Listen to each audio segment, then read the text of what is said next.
Okay, got the engine back together.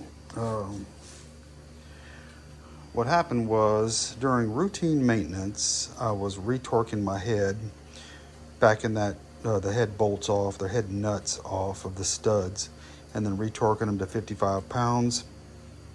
And I realized a little bit too late that I had a defective torque wrench, and I cranked a couple of those bolts down, waiting for the click that never came.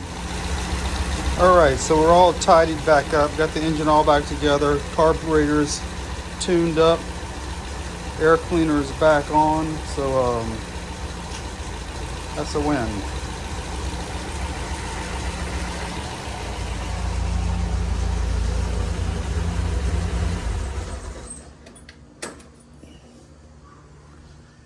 Okay, so as previously stated a couple of weeks ago, I retorqued the head with a defective torque wrench and over torqued some of the head studs, and I corrected it. I loosened them up and retorqued them with a proper torque wrench, and I noticed after driving a little bit after that my temperature was up a little bit higher than it normally is, and I noticed that the coolant was starting to look kind of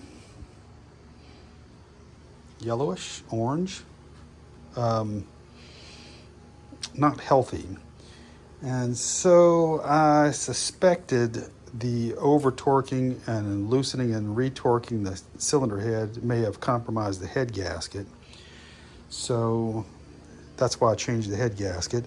It has corrected the temperature issue, and I've got some cleaner in the coolant system right now that I need to drain out, flush one more time, and fill with coolant again. Did I say coolant? I have cleaner in there. I think I said that.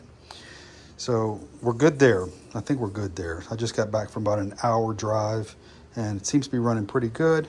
I'm going to give it another couple of hours of drive time, and then I'll pull the valve cover off and adjust the rockers one more time. So the next thing I'm off to, and I'm going to order today, is seats. As you can see this, I've been doing a lot of getting in and getting out of this car over the last couple of weeks and driving it. And these were not this bad a couple of months ago, but as I'm getting in and out, they're just really falling apart. They're old. So I'll be ordering new seat skins today, and then we'll do a little project of refreshing those.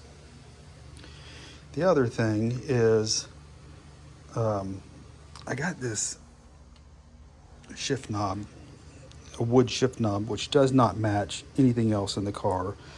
So I think I'm going to take that off and put the original, it's a black 8-ball looking shifter with the shift pattern on it. If I had wood in the dash or a wooden steering wheel, maybe, but everything's black, silver, and that wooden shift knob just, I don't know what it is. It's a nice shift knob, but it just bothers me for some reason. So that'll be going as well. Anyway, engine's done. Onto the seats next, and we go from there.